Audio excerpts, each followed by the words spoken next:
Doctor basket நேர்களே, இன்றைய வீடியோவில் நெய், பசும் நெய் பற்றி தாங்க பார்க்க போகிறோம். என்னெல்லாம் பலன் தரும், எப்போதெல்லாம் சாப்பிடலாம், யாருக்கெல்லாம் நல்லது என்பதை பற்றி தான் நம்ம இந்த வீடியோவில் பார்க்க போகிறோம். ஸோ அதுக்கு முன்னாடி எங்களோட டாக்டர்ஸ் பாஸ்கெட் சேனலை சப்ஸ்கிரைப் பண்ணாதவங்க கண்டிப்பாக சப்ஸ்கிரைப் பண்ணுங்கள். பக்கத்தில் இருக்க பெல் பட்டனை ப்ரெஸ் பண்ணுங்கள், கமெண்ட் பண்ணுங்கள், லைக் பண்ணுங்கள், ஷேர் பண்ணுங்கள். உங்களோட ஃப்ரெண்ட்ஸ் அண்ட் ஃபேமிலி எல்லாருக்குமே ஷேர் பண்ணுங்கள். வாங்க வீடியோக்குள்ளே போகலாம். காலம் காலமாக நம் முன்னோர்கள் அன்றாட உணவில் இவை இல்லாமல் இருந்ததில்லை. பண்டிகை காலங்களிலும் விருந்து உபச்சாரங்களிலும் எல்லா உணவிலும் இதன் மனமும் சுவையும் நிறைந்திருக்கும். குழந்தைகள் முதல் பெரியவர்கள் வரை இதன் ருசியில் மயங்கிதான் கிடந்தார்கள். அன்றாடம் பயன்படுத்தப்பட்டு வந்த பொருள் இன்று கொஞ்சம் கொஞ்சமாய் மங்கி எப்போதாவது பண்டிகை காலங்களில் பருப்புடன் சேர்த்து பயன்படுத்தப்படுகிறது. அது என்ன என்பதை தெரிந்து கொண்டீர்களா? ஆம், பசும் நெய் தான். இவை உடலுக்கு எவ்வளவு ஆரோக்கியமானது என்பதை தெரிந்து கொண்டால் இனி அதிகம் பயன்படுத்துவீர்கள். முன்னோர்கள் காலத்தில் தாவரங்களிலிருந்து பெறப்பட்ட எள்ளு, வேர்க்கடலையிலிருந்து எண்ணெய் தயாரிக்கப்பட்டது. அதே போன்று வீட்டு விலங்கான பசுமாடுகள் பெரும்பாலும் எல்லோர் வீட்டிலும் வளர்க்கப்பட்டது. பசுமாட்டிலிருந்து கறக்கப்படும் பால்கள் அதிகமாகும் போது தயிர் ஊற்றி அதிலிருந்து வெண்ணெய் எடுத்து நெய் காய்ச்சுவார்கள். அதனால் அன்றாட சமையலிலும் சாப்பிடும்போது நெய் நீக்கமர நிறைந்திருக்கும். காலங்கள் மாற மாற பசுமாடு வளர்ப்பு குறைந்து வருகிறது.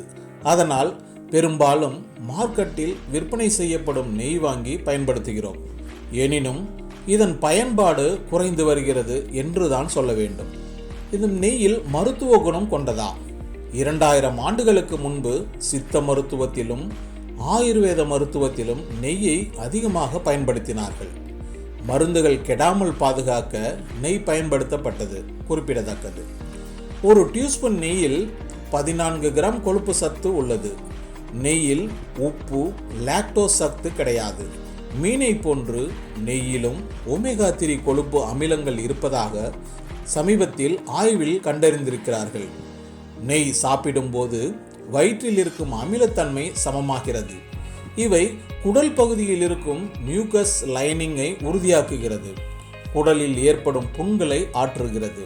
வயிற்றுப்புண், வீக்கத்தை தடுக்கிறது. நெய்யில் நீரில் கரையும் வைட்டமின்கள் ஏ, இ இவை உண்டு. இவை கண்களுக்கும் இனப்பெருக்க மண்டலத்துக்கும் உதவுகிறது. இதில் இருக்கும் விட்டமின் கே மற்றும் CLA என்னும் ஆன்டிஆக்சிடென்ட் நிறைந்திருக்கிறது.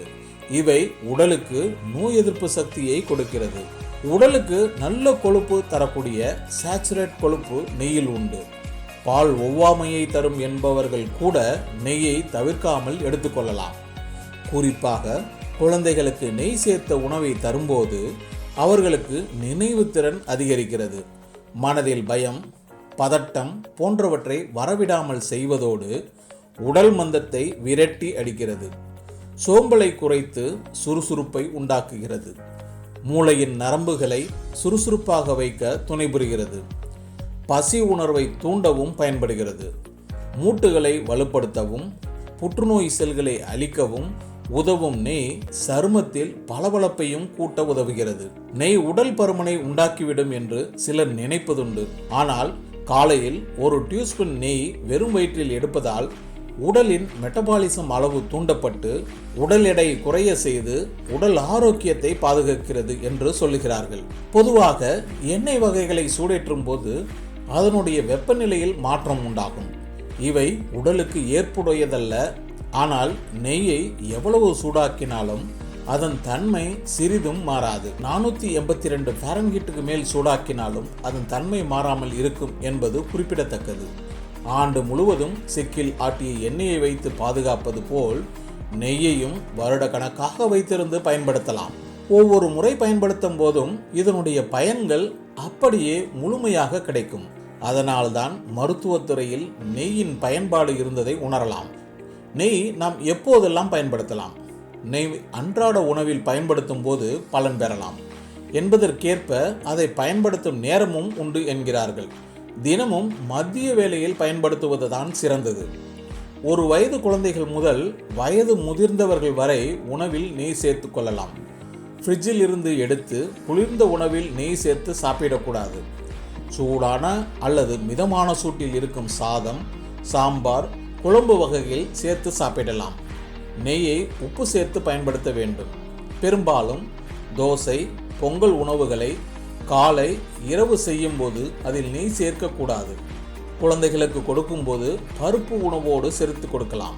ஜீரண கோளாறு பிரச்சனை இருப்பவர்கள், வயிறு தொடர்பான பிரச்சனை இருப்பவர்கள், வாயு தொல்லை உள்ளானவர்கள் நெய்யை அதிகம் சேர்க்க வேண்டாம்.